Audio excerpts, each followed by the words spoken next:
This is Shadi.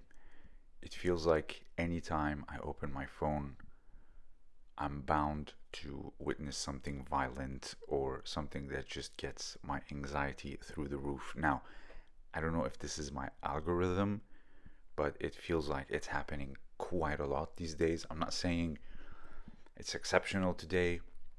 Violent crimes are historically persistent. But if you have told me 10 years ago, this is the world you'd be living in now, I would have laughed in your face because we often think that it's always going to get better. But history is dark periods, good periods, and of course, there's always progression of human consciousness. But when it comes to this, especially the days that we are living in now, it feels like it's very dark and it's very heavy.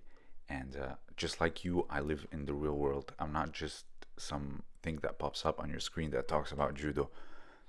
Since the inception of my channel, I've often talked about the importance of self-defense, and prioritizing sports all the time is never good.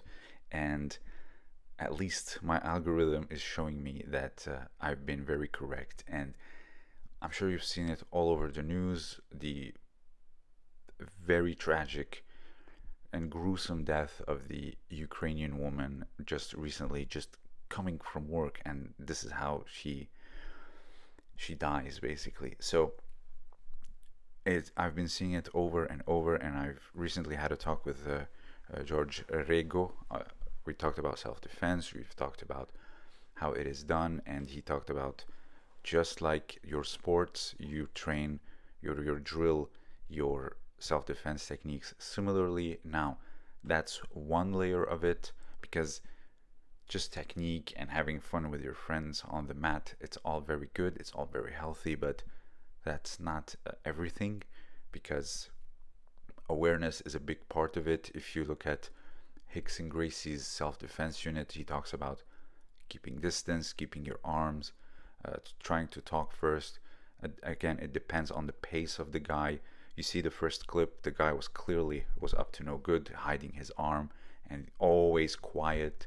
The most dangerous are the most quiet, from what I've seen, and they're not gonna try to talk to you and then do it. If they're gonna do it, they're gonna do it, and oftentimes they'll even do it behind your back. So a lot of self-defense techniques where someone comes to grab you and then you do these things, these are most for, I would say, kidnapping.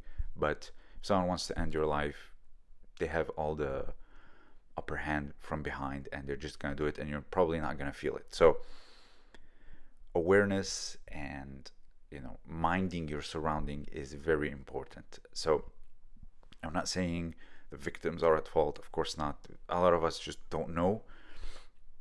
Think of Andre Galvon when he just stick out his head and yelling at Gordon Ryan, and he got slapped, and he's one of the best fighters of our generation, basically.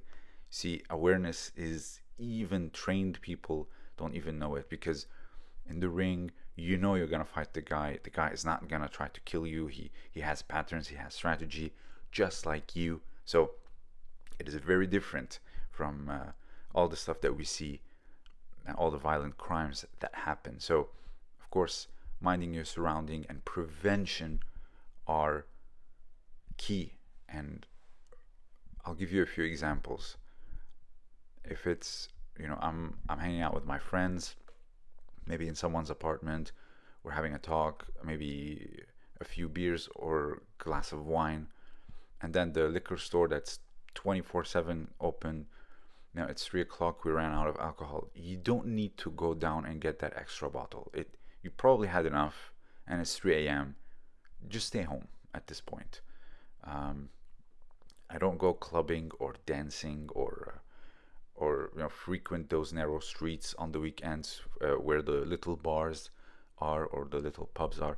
That alone will save me a lot of self-defense, so to speak.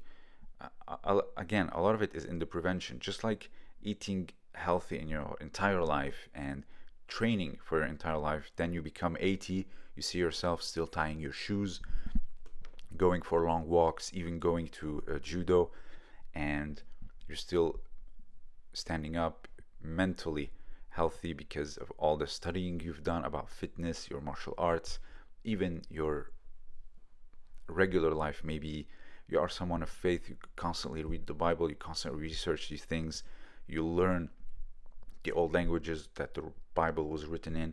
All these things will keep your brain fresh, and when you are old, you will be much sharper than those who didn't do any of the work on their brain while you were doing it.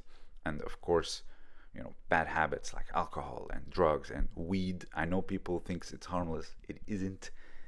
All of that stuff it's part of self-defense, Even if you hadn't trained martial art, let's just say you are in front of someone, maybe you get the chance to run.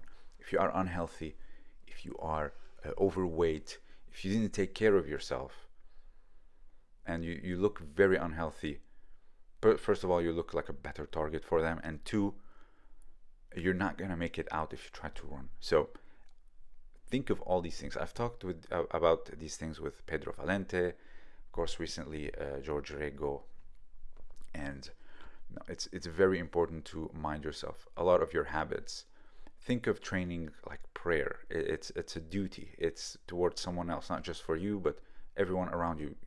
You might be someone that can save an old lady on the street, in the subway, whatever. But again, it feels like there's a huge rise in crime all over the world, and it doesn't feel like it's not fun to open your phone and see it every day. Your anxiety shoots through the roof.